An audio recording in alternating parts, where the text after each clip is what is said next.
Gotta give it. Forget about it. Hey yo, at the speed of sound, the world-renowned experts compound. So gather around and witness something that is rarely found. The Database Building Blocks seminar series is filmed in front of a live studio audience. This program is made possible by Google. Hi guys, welcome. It's the last talk of the semester. We're excited today to have Wayne Xia from GreptimeDB. We appreciate Wayne doing this because he's currently in China. It is 5:30 in the morning where he is right now, so we appreciate him getting up. And you might have saw that we had to reschedule this talk because last time he overslept. And we felt really bad about that, so we obviously want him to give a talk. So he graciously agreed to allow us to reschedule it and give this talk today. So as always, if you have any questions for Wayne was giving a talk, please unmute yourself and ask a question anytime and say who you are and where you're coming from. And that way, Wayne's not talking to himself for an hour in his office at 5:30 in the morning in China. So Wayne, thank you so much for getting up early. And thank you so much for rescheduling with us. We really appreciate you coming back. Okay, thank you for inviting me and reschedule this talk. Yes, okay. Go for it. Hello, I'm Wayne, and today I will be discussing the implementation, integration, and extension for query engine for GreptimeDB. Yes. To begin, let's share a little about myself. I have been with GreptimeDB since 2022, and before that, I worked at Ant Group, where I was involved in developing their internal monitoring system. And additionally, I'm a PMC member of Data Fusion, a project that plays a significant role in today's topic. It is a crucial dependency and component in our database. Okay, and here is the outline of what we will cover today. And as the title suggests, I will be discussing how we implemented a homemade execution engine in Ant Group. And after integration, the discussion will focus on extending the query engine to meet feature requirements, performance goals, and more. I will be primarily concentrate on the extension part, and while the implementation and integration part will be covered briefly. Okay, and let's get a step back and recall the days before Data Fusion and other building blocks. This project was called SeriesDB, which serves as an internal time series database at Ant Group, supporting the entire monitoring system. And we called it a database because it was capable for storing and querying data. And naturally, to facilitate the data queries, we need a query engine. This was the scenario around 2018. And at that time, we didn't have tools like Data Fusion or something else. So we had to develop our own query engine. It can be quite fulfilling initially, but once you need to address an entire feature set, performance issues, and real problems from users, it becomes challenging and frustrating. And I recall a tweet from Post, the CEO of Influx Data, where he shared a similar experience when developing InfluxDB 1 and 2.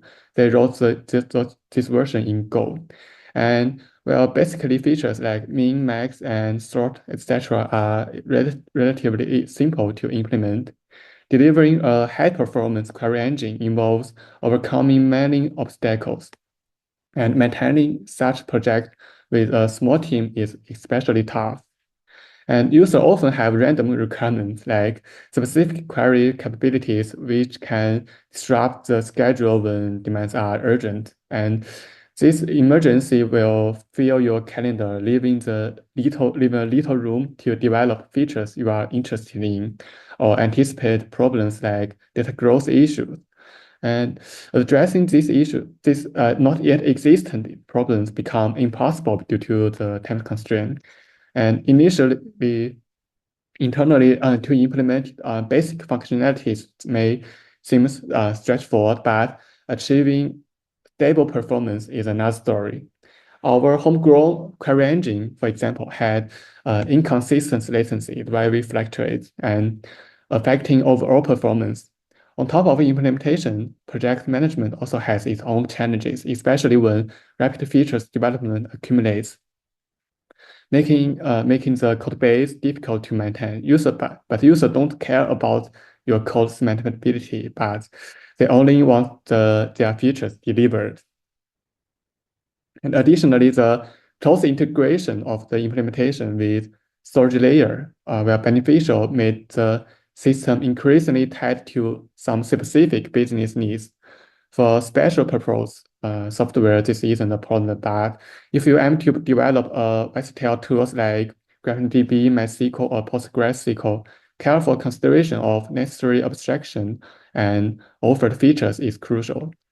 And moreover, to provide a comprehensive set of operators, developing and maintaining them requires significant times. And those were our experience before adopting Data Fusion.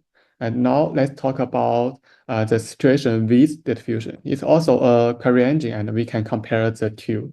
Data Fusion is a community-driven project and open source, providing a different landscape when compared to our previous experience.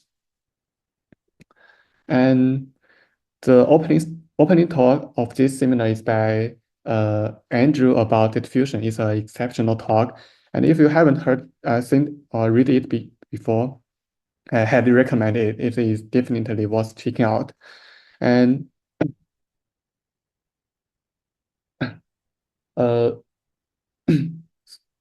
this or what? Okay. As a community-driven project, Data Fusion naturally avoids several problems, and it boasts a larger user base and robust developer community that ensure everything is well maintained. Your feature and pull requests are not rushed or subject to tight deadlines. There is no pressure like this must be merged today. Data Fusion is a query engine, meaning it has access to the storage layer, but fundamentally it remains a query engine without any business logic tied to it. And we can consider it as a general tool because it is widely developed and utilized by many people. The most important thing is the operator and plans you implement in Data Fusion can be reviewed and reused by others. And when we began use Data Fusion, we observe a significant transformation. It offers a range of highly useful and efficient out-of-the-box tools. You can integrate Data Fusion into your own project with just 10 or 20 lines of code, offering you high performance and full-featured capabilities.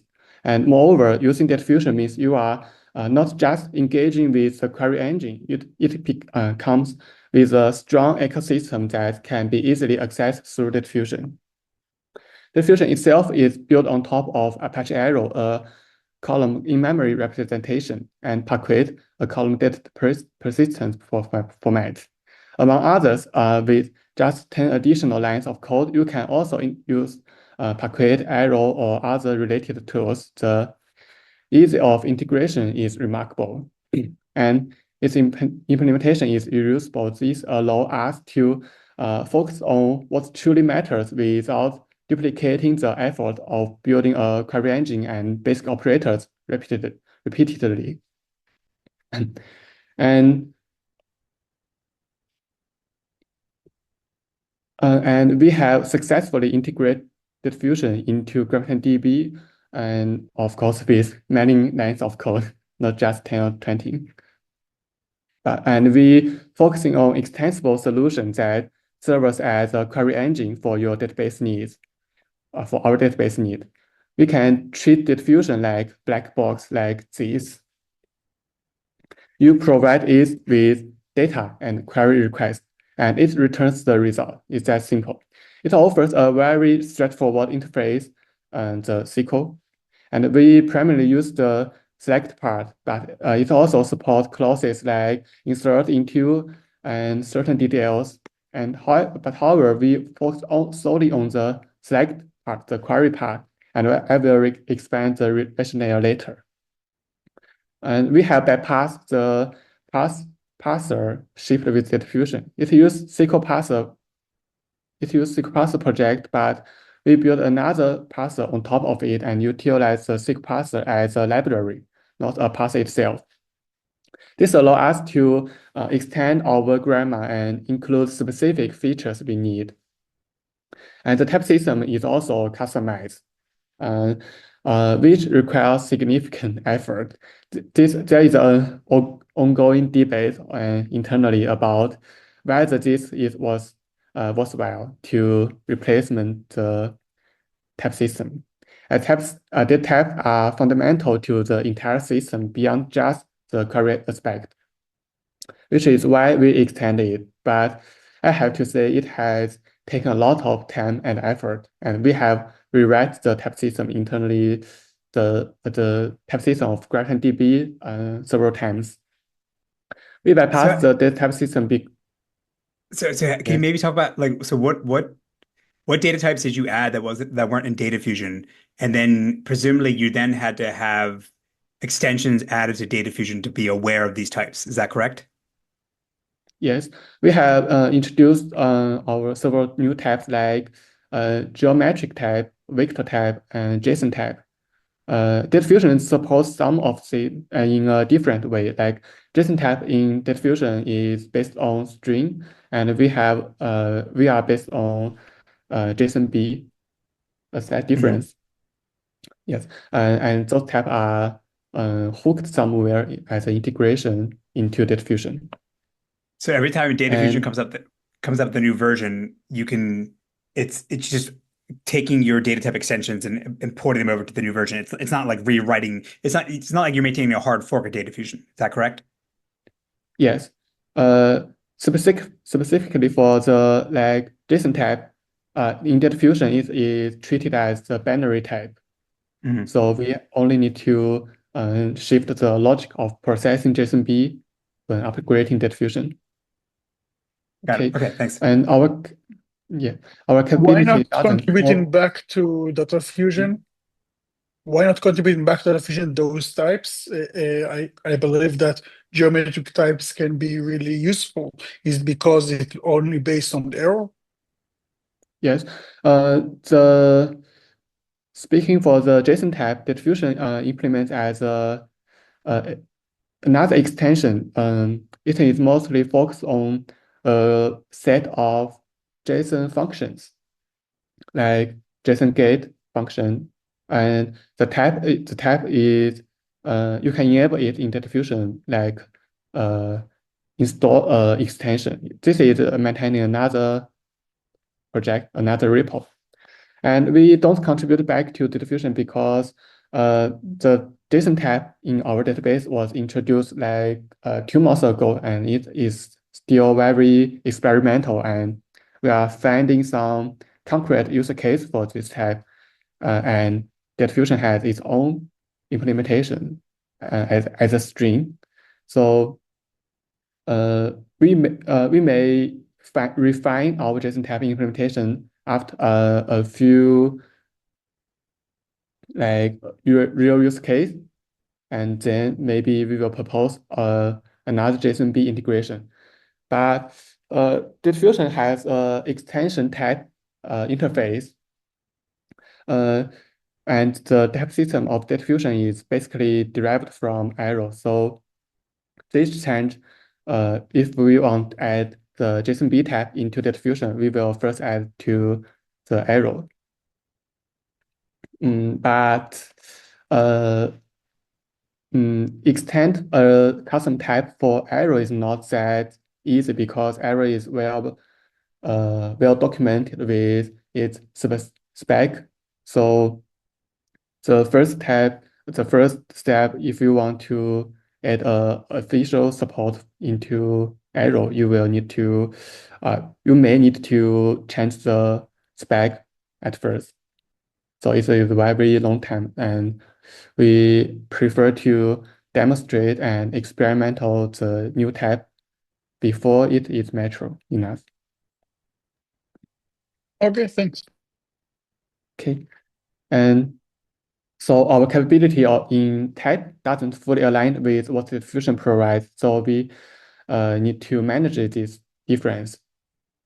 And I believe this is a common issue in integrating system like Data Fusion. I recall another Andy from Data Fusion commit project faced a similar problem and trying to bridge the tab system between Data Fusion and Spark. Like Spark is a Java-based And for all systems that from Java, it has a characteristic that it doesn't provide unsigned integers. So nevertheless, we have accomplished this alphabet with a great deal of time and effort spent on type exercise. Okay. Now let's discuss how we integrate in data fusion. It's very common and simple. And in this section, I will provide a brief introduction to the system, the GreptimeDB.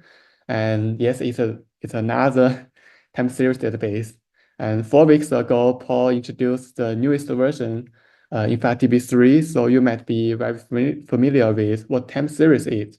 And today we are focusing on the query engine part. And I won't dive deeply into time series concept, and I will introduce them later only as needed, so that you can consider this as a straightforward database with a query engine for the duration of this discussion. Okay, regarding the GreptimeDB, it's an integrated mailing open source project I will list later. Essentially, you can consider the database build on database building blocks and align perfectly with our seminar's topic. The database supports a range of features, including multiple query language beyond SQL. We also have PromQL and Elasticsearch query string, and offer various storage engines suitable for different scenarios, and some for generic, for metric, and some for external file, etc. And moreover, it can scale from edge to cloud seamlessly, like car, LT device, home lab, NAS, or something like that.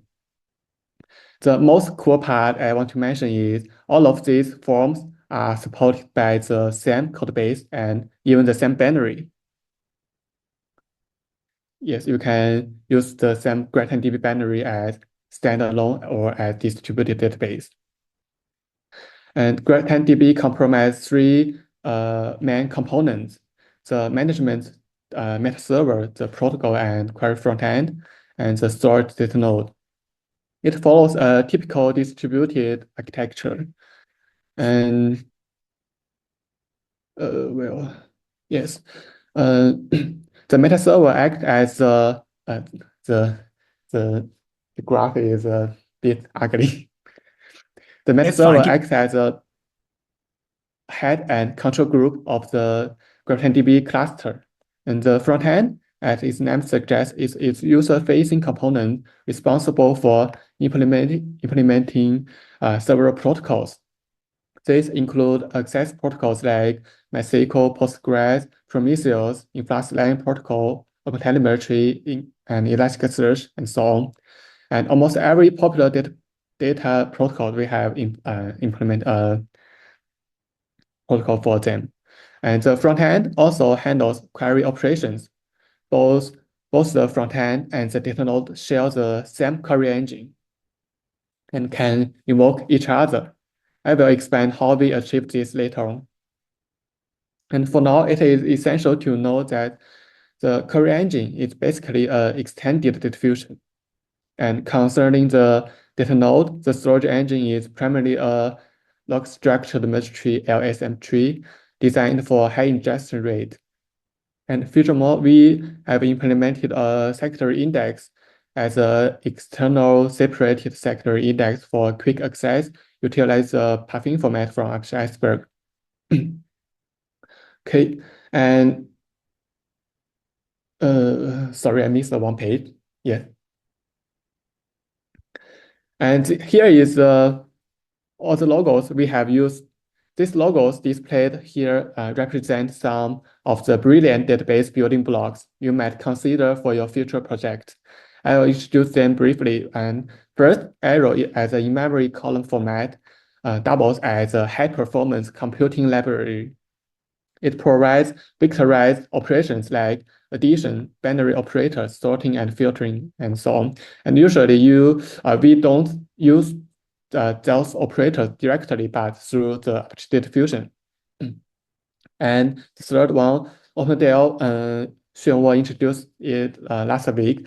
and short for Open Data Access Layer, is a unified abstraction of various data storage services, including memory file system, persistent file system, and Amazon S3-like object store services. As a cloud-native database, we naturally support and require OpenDL to manage storage system effortlessly. It eliminates the complexity of deciding which API to use for remote or local access. You only need to focus on which object to read from and where to write your data. And next, the merged arrow is substrate. It aims to offer a broad definition of algebra logic plans. We use it to communicate between different query engines. Specifically, it's communicate and send subquery plan from data node from front end to data node. And S3, which many of you might already be familiar with, and the Tiny Snake PY03 Rust binding for Python runtime. And by the way, this is not supported by Data Fusion as well. There is a fresh blog on Data Fusion's website for this Python UDF. We intend to write Python user-defined aggregation function and user-defined function within the query engine. So this allows you to incorporate custom data processing function within SQL. And Paquet serves as a file format for our sorted string table, SST, the primary repository of persistent data. And Iceberg, we don't use Iceberg directly, but we leverage its index format pathing to serve our separated secondary index. And yes, that's all.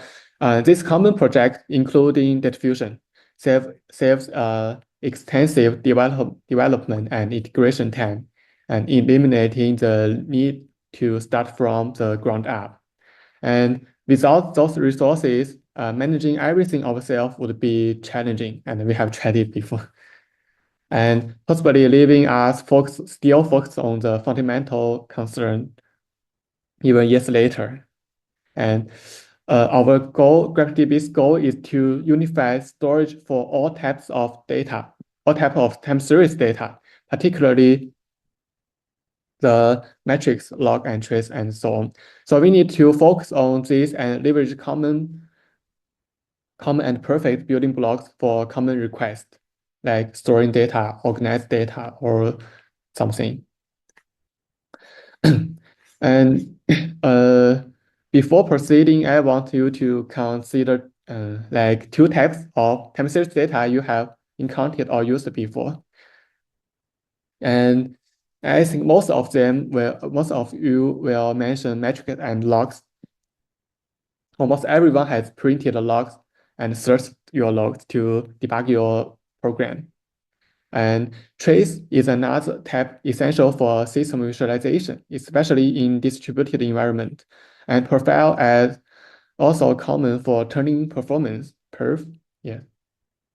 Given the diverse of time series types, you might be wondering that, do we need multiple databases for each?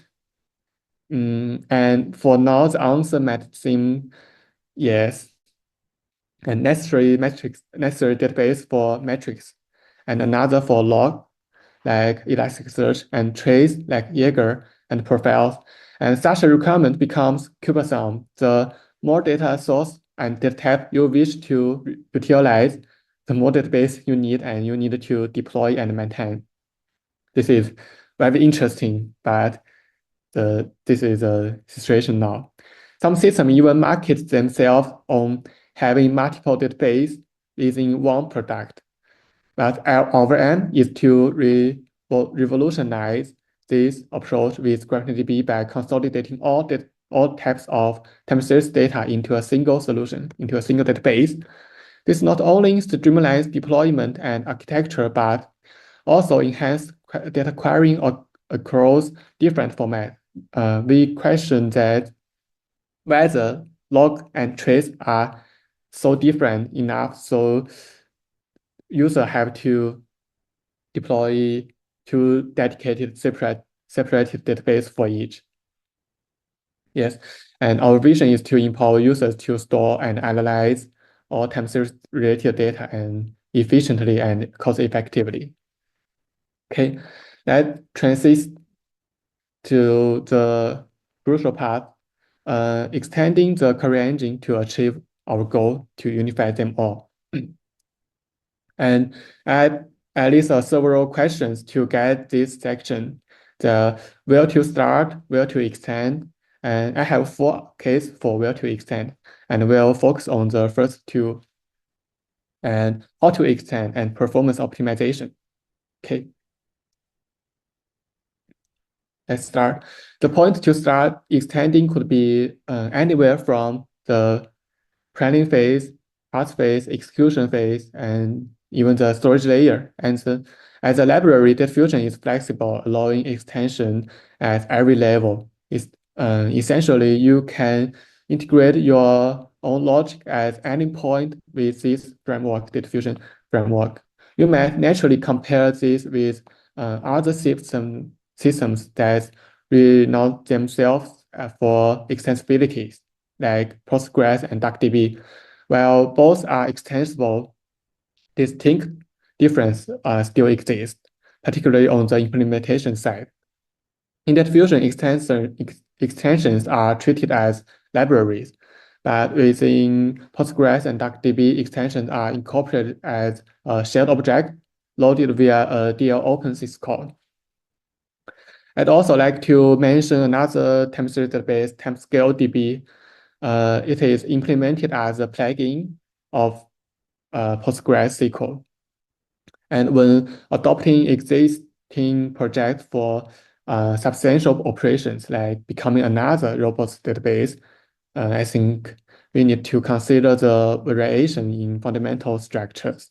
That Postgres being SQL-centric, find it challenging to offer alternative query languages.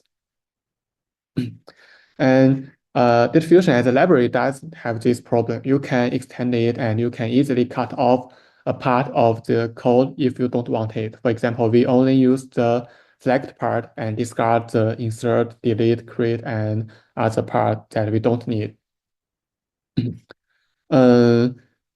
And one of the reasons I love data fusion is it truly highly customizable. And okay, the first case of what to extend is extend for features. We want to develop our own features like types and querying languages.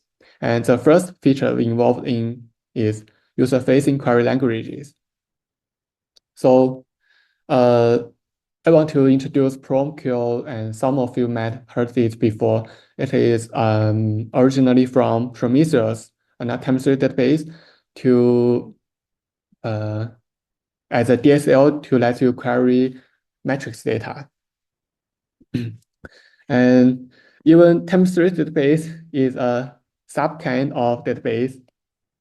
SQL here is not as famous as compared to other databases like OLAP or transactional database.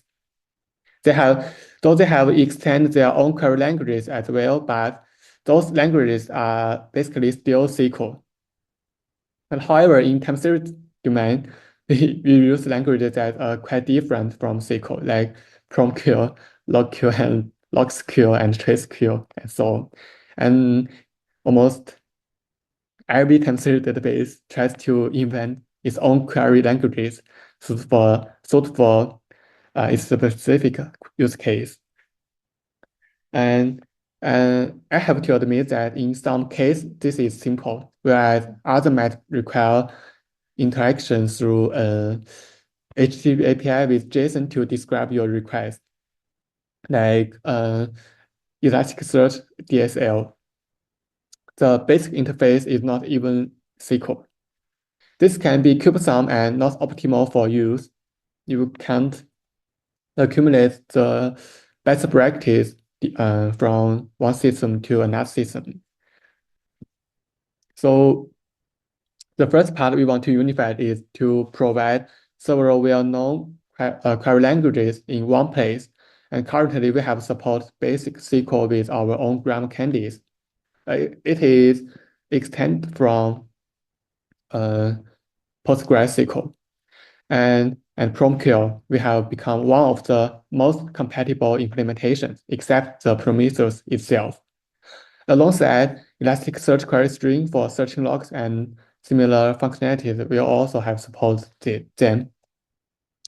And in the past, providing support for multiple query languages was challenging because each was associated with a different execution engine. It is clear that we don't have the resource to maintain multiple unrelated query engines ourselves. So the solution is to leverage the diffusion framework akin to LLVM, as Andrew mentioned. To accomplish this, we have separated the query implementation into the front-end, intermediate representation, and the backend, just like the Dragon book explains. Here. And I don't know if you are still using this book for compilers, but I struggled with it in compiler course about 5 years ago.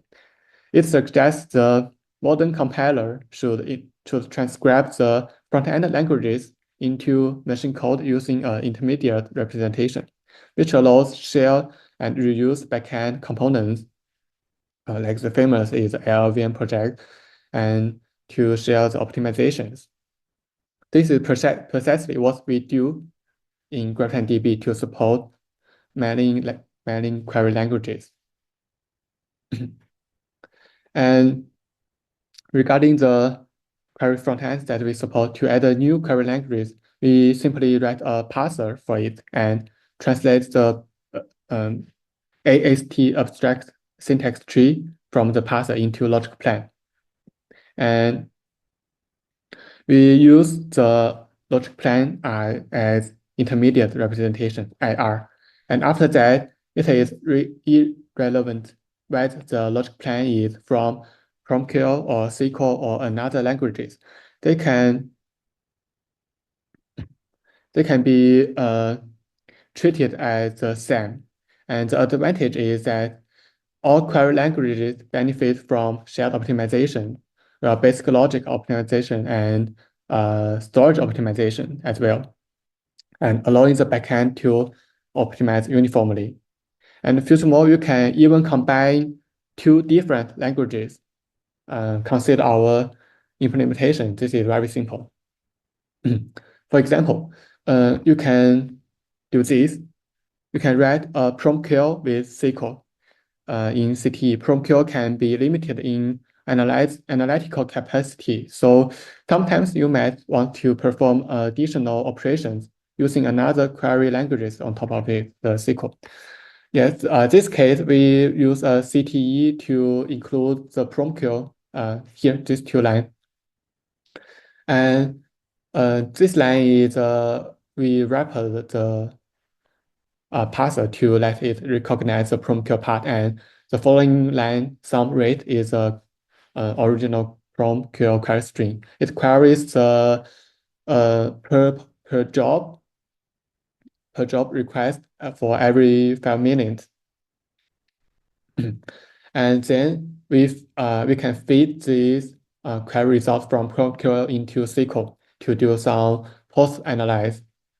Here demonstrate a very simple post-analyze out by limit, but this is a very common combo in SQL, but it is hard to write in PromQL.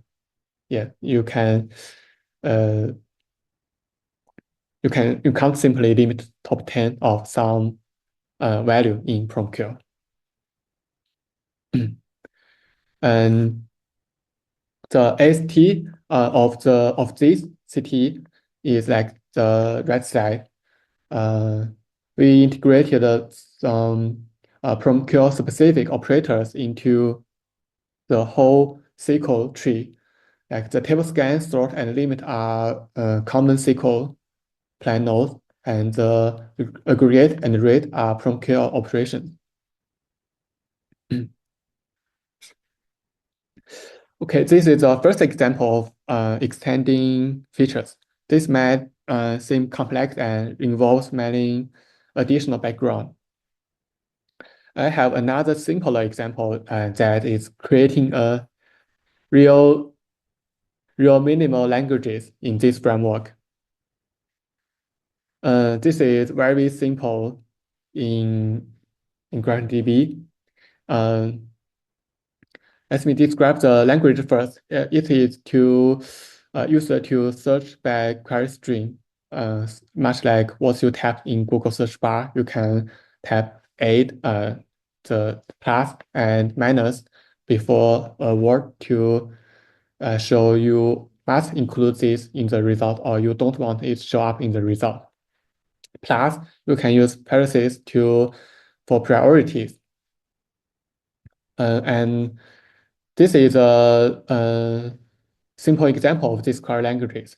Like this match the every logs or every string with over, but without forks or jumps. Okay, we can transform this into a binary tree composed of just a few operators like and or. Yes. The layout would look like this, the right side. And that is all. You can implement new languages using data fusion as and the logic plan as AR within just like this. We have used around 600 code. You can check out the source code here.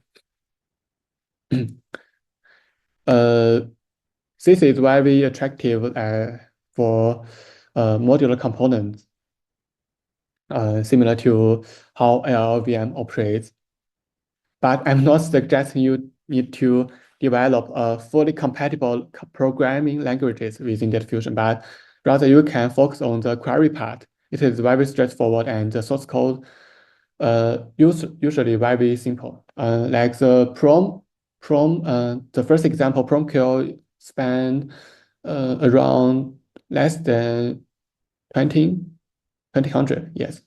Only not very huge. Okay, these are two examples for features, and then we need to optimize our features. Like we want to accelerate the PromQL query. I have to mention that data fusion, as well as any other project, doesn't guarantee a naturally high performance out of the box under any condition. They are just a framework to make your work easier. You still need to take care of your own part. And take UDF from PromQL as an example, the rate UDF. The rate function is designed to smooth and compute differences over a continuous time series. It requires that the input data must be ordered over timestamp, meaning it should be sorted in descending order by time within the same value set. The value set is like group by, yes, in the same group. This is a fundamental requirement of this UDF. It is if this requirement is not clearly specified, for instance, without an optimizer rule to rewrite the plan, you might need to manually sort the data yourself within the function, even if your input data is already sorted. The optimizer cannot automatically use this information to eliminate unnecessary sorting operation if you don't say it. And furthermore, the rate function imposes requirement on the distribution of input data, insisting that everything aligned along a timeline in the group by. The word distribution here means the physical relation among data. Like Hashi distribution is widely used in other places. And it is crucial to provide this information to the optimizer to prevent incorrect input assumptions. Sometimes they will slow down and sometimes they will produce incorrect results. And the prompt kill, on the other hand, often needs to slice back and forth over continuous time series rather than simply computing aggregate function once per input polling.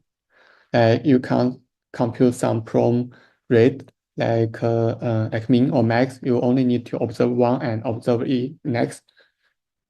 You will need to keep the entire input data and finding them that back and forward. And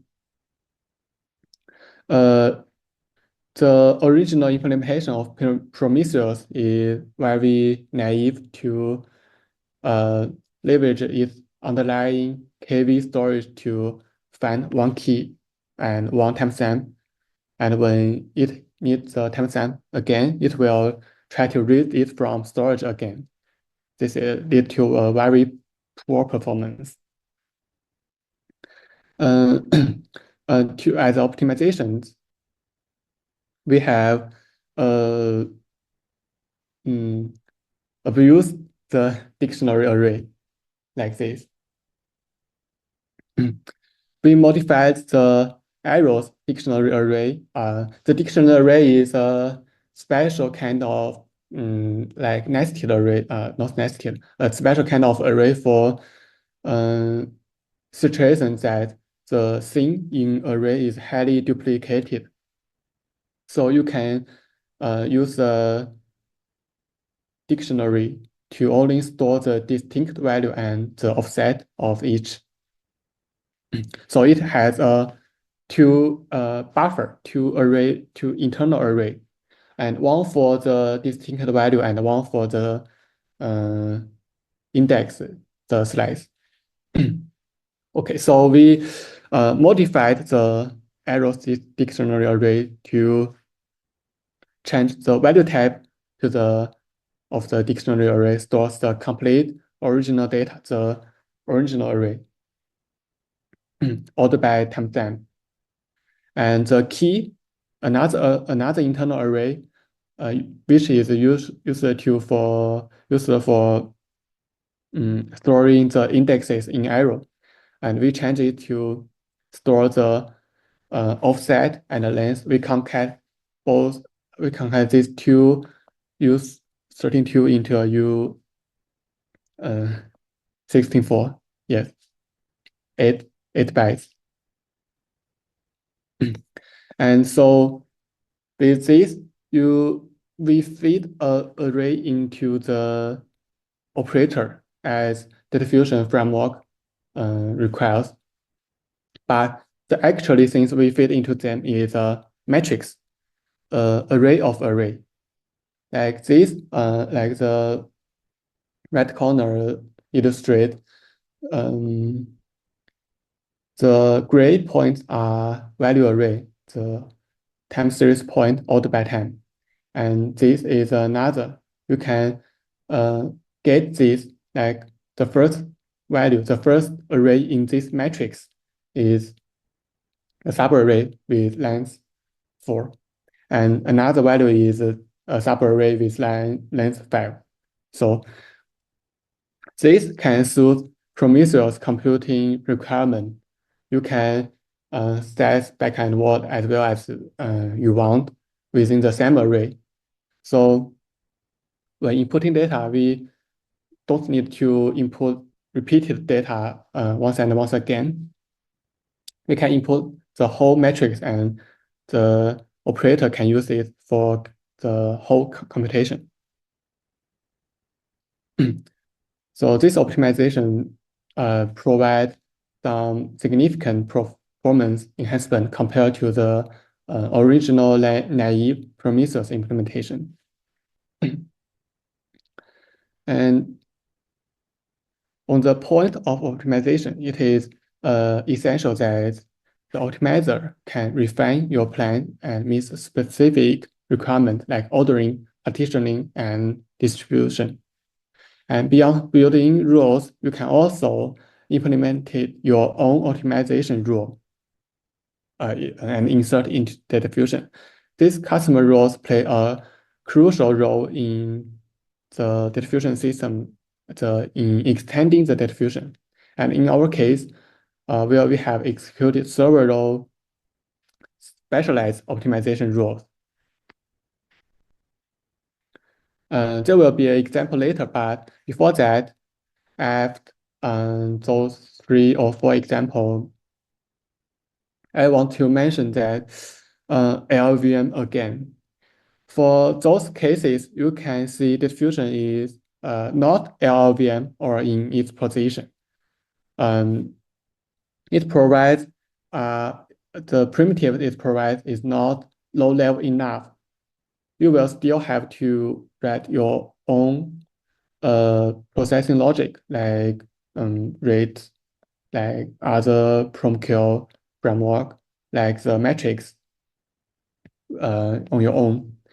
And to my perspective, it is closer to a shared framework with a splendid extensibility, and it lays between user interface and the underlying system like storage system. And moreover, it doesn't make sense to require data fusion to handle every computation, but it provides good utils to help you perform your own computation when necessary. Like I draw the line, and this is my perspective to data fusion. The middle part is the fusion sweet point. Okay. Next, I will talk about how we use optimizer rule to accelerate more cases. Here, we need to introduce the first concept about time series, and the only one. By time series, the word time series, we usually referring to a combination of several columns. For example, you can write group by a SQL like group by A, B, C, and each group can be referenced as a time series. That is. Okay. On top of this, we'd like to introduce another concept, time series distribution. The word is special in GreptimeDB, which correspond to a Hashi distribution or unknown partition distribution in data fusion, or the distribution, as I said before, is describes the relation among the physical relation among data points. The time series distribution describes the another physical character of data, like the order or the clustering. Upon data writing, we will perform a local sort in flush and compact, the operation in LSM tree, dividing it into ranges like time window A and time window B and so on. We'll separate it in time. And each time window contains its own data segment.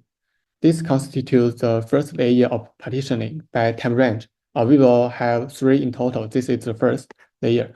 And within each range, data is organized by time series. The data locality is maintained physically. And this is the second layer. And latterly, within time series, we will order the data in time on time, either descending or ascending. And all of 3 achieving what we call time series distribution. Data from one key are continuous in a file physically, and within time range, time series, and are ordered.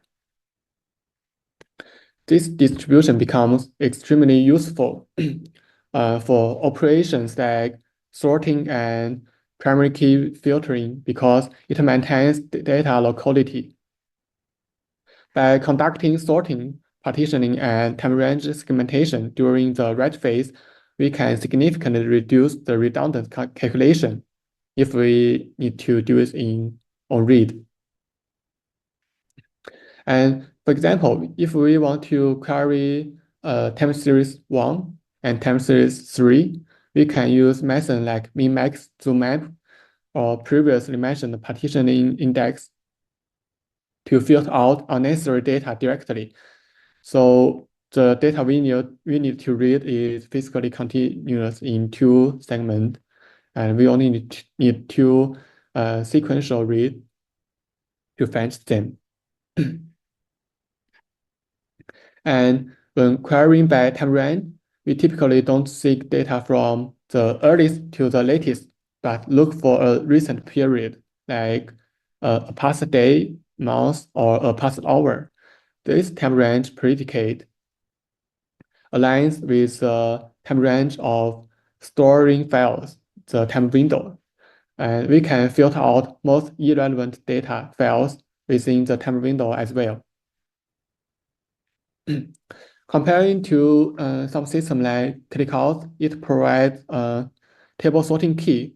It allows you to specify order you want ClickOut to order your data when creating table, but you can only have 1 column in the first position, meaning if you sort your data ordered by timestamp, your data on time series is not continuous physically, or you stored by some primary key, the data is not continuous on time.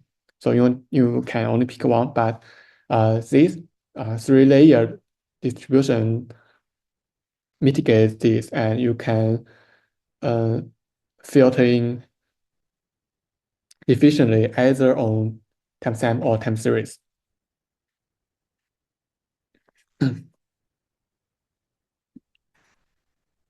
And another case, time series query often requests the data to order by time for illustrating or something.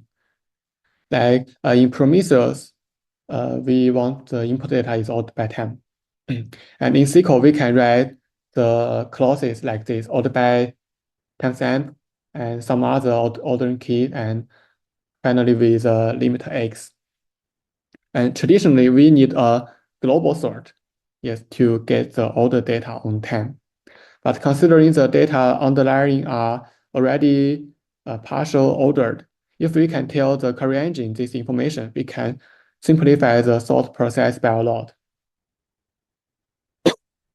From a global sort to reduce the global sort to several small sort rounds.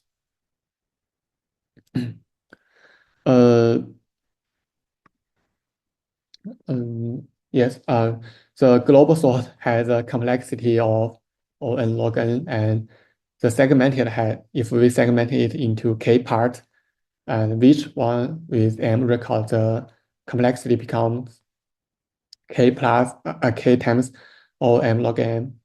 Yes, well, k times m equals n. And also with the limit of after order by, we can cut the execution stream as soon as possible if the sort is not global.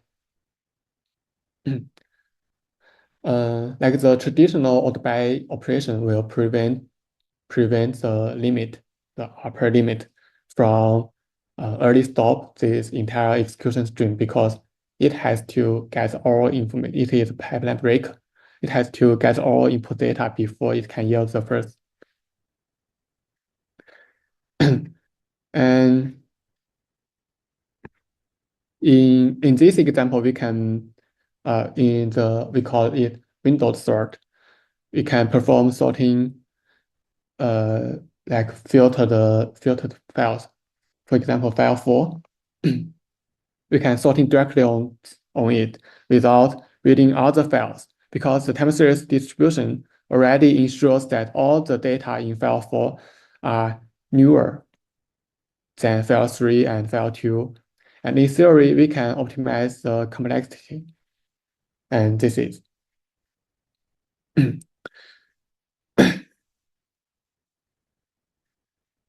So the optimize or the transformer sort using the time series distribution is no longer a fully pipeline breaker. We can cut it once we get enough data.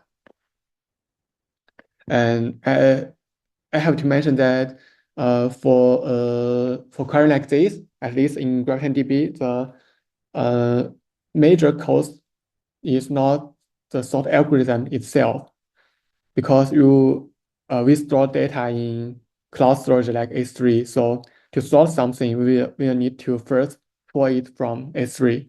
So if we can just fill out some files, we can reduce a lot of time by skipping fetching them from S3. This is another part contribute to the performance. Okay, this is the second for extend for performance. And the remaining case is extend for scale and extend for type. I will introduce them briefly. This is a topic.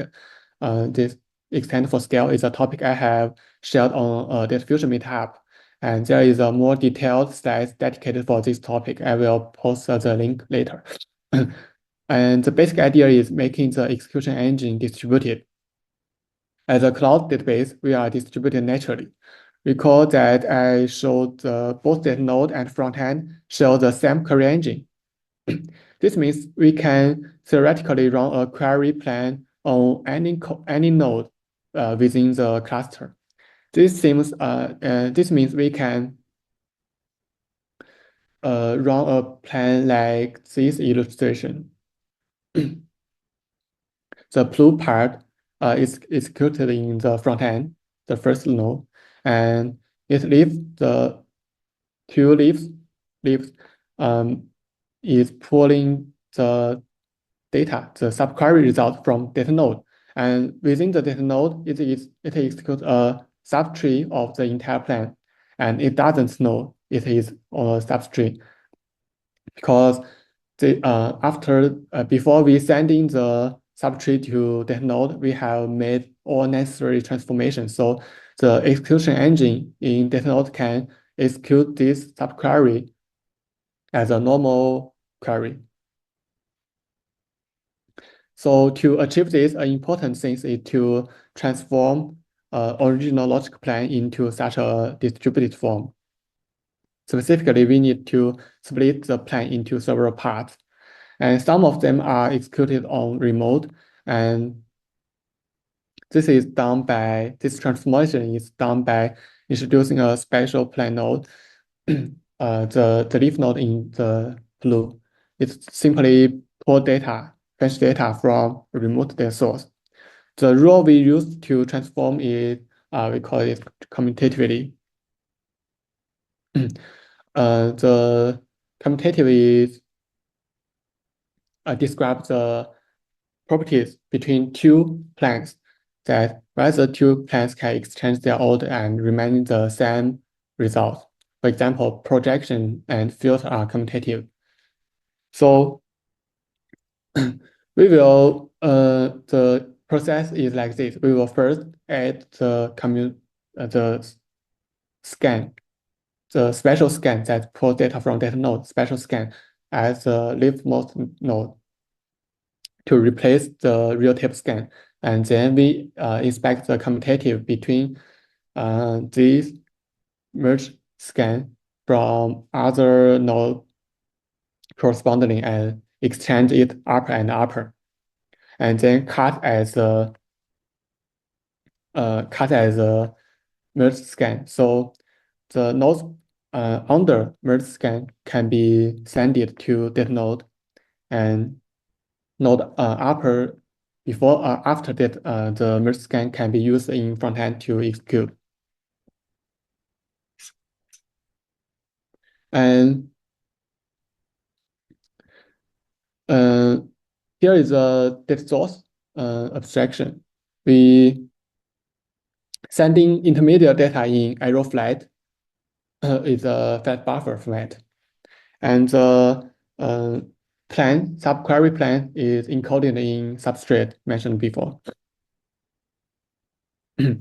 And the last thing of this is Data Fusion don't need to know or care about which plan is being executed and whether the plan is distributed or not. It has no difference with other whether it is reading from a file or another remote node, another remote query engine. The entire transformation is also implemented as an optimizer rule. Hence, we don't need to change any core logic inside Data Fusion to make it distributed. Okay, and this is how we made a distributed query engine. And the final part is about tab we have discussed before. This is most hack one in my opinion. We always need another new tab to meet our new requirements. The Data Fusion is working on supporting customized tabs. It is still not enough yet because the tab system is not about the query engine itself. It is about the entire system from write protocol, query protocol to storage and encoding. So to be honest, we haven't found an elegant way to maintain these differences. Okay, this is all for today. And before finishing, I'd like to discuss a few missed things. Database as an important part of infrastructure software. Does it make sense to reusing common building blocks or to build a database? Like, will reusing them prevent us from making suitable optimizations or new things? I wrote a teeny storage engine in school called HelixDB. It is based on the file system. I tried some interesting stuff in this, like Ruihang to bypass the kernel, some syscall for better performance. And I was thinking that time the world will become worse as people are shifting from file system to object store. Programmers are not based on the kernel, but another abstraction path. But now I changed my mind. One reason, shamefully, I benched the HelixDB and it can't outperform with comparing to those system doesn't using Ruihang. Kidding. And reusing common building blocks give you a shared community. And so there will be many people are working with you on the same thing. And you can benefit from each other with shared develop progress.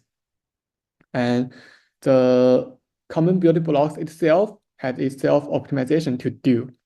So we can only focus on the important parts at this level of system. But of course, introducing another abstraction will bring overhead because the abstraction and generic. But to my perspective, this overhead is acceptable. Plus, all of these library can keep evolving themselves. Each component have their own new things. And all of these new things can push the entire ecosystem forward. So this is not saying that using building blocks is discarding performance. It is just a trade-off, and it's a good trade-off in my perspective, because in the real world software development, the underlying other stuff really matters. They are the ice under the sea, and you can see them, but you can avoid them. Okay, my share is over. Thanks for listening. All right, thank you. I'll applaud on behalf of the audience. We have just time for maybe one question for the audience, if anybody wants to go for it.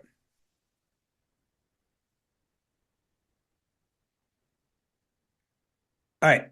So my question would be, you showed a slide that had all of these logos of all the like iceberg, substrate, Yes. all these dependencies you're integrating with. And one of our previous speakers, I think the guy from GlareDB, he specifically talked about how using data fusion and then having all these dependencies turned out to be a nightmare for him because every time I guess he had to update data Yes. fusion, it would break up compatibility things. Have you guys sort of faced the same challenges and you're just a larger team and you can manage that? Or there's things you guys done so that since you're relying on these building blocks, like that, like every time the new version gets upgraded, like it doesn't call you don't waste weeks fixing things. Mm. That's a good question. And after the topic of GreptimeDB, Andrew started a thread discussion in Diffusion that talking about how to make Diffusion specifically to make Diffusion easier to use. And for our experience, and I have compared my experience with other contributor and other users. We concluded that for some very common building blocks, like for example, A3 and arrow, it is very stable and won't evolve the API very frequently, or you even needn't to like we don't have the saying of upgrade A3. So for this kind of building blocks, it is very stable and we can use it for a very low effort. And for systems like Diffusion, we have to integrate it very closely because we are not using the interface it provides, the uppermost interface, but we are most of the users of Diffusion are using the internal interface, like they manipulate the logic plan, the expression, the node, the type directly. So every time Diffusion wants to change or simply speaking, every change in Diffusion are breaking chain. Almost every change are breaking chain. So the experience is the same with us. We have to spend a lot of time when updating the Diffusion to a newer version. But at that discussion thread, we conclude that the source of this nightmare is because of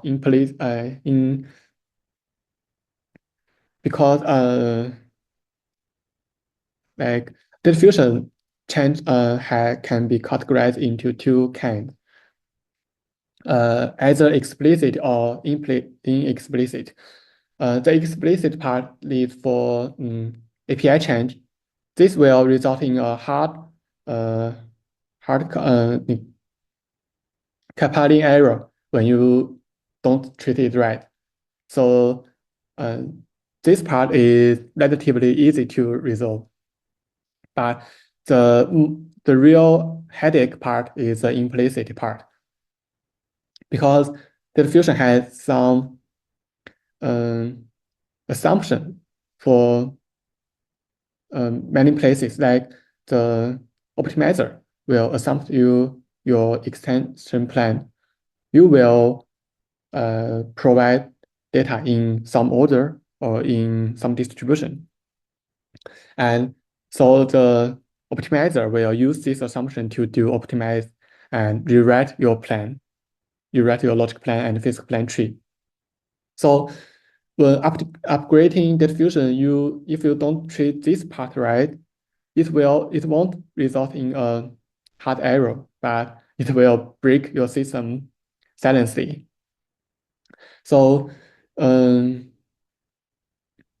this is where the nightmare comes from in our experience.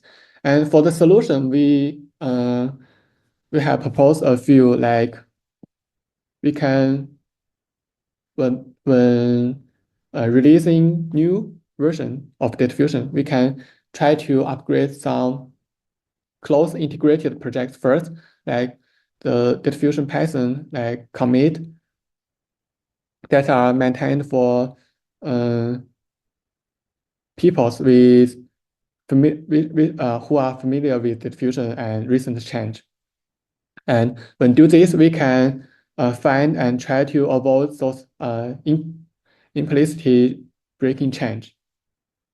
And then we can add more some like test or assertion or check programmatically to check the implicit change to make sure if you don't to convert this implicit part into a explicit part. If you don't see that, you will throw an error instead of break your system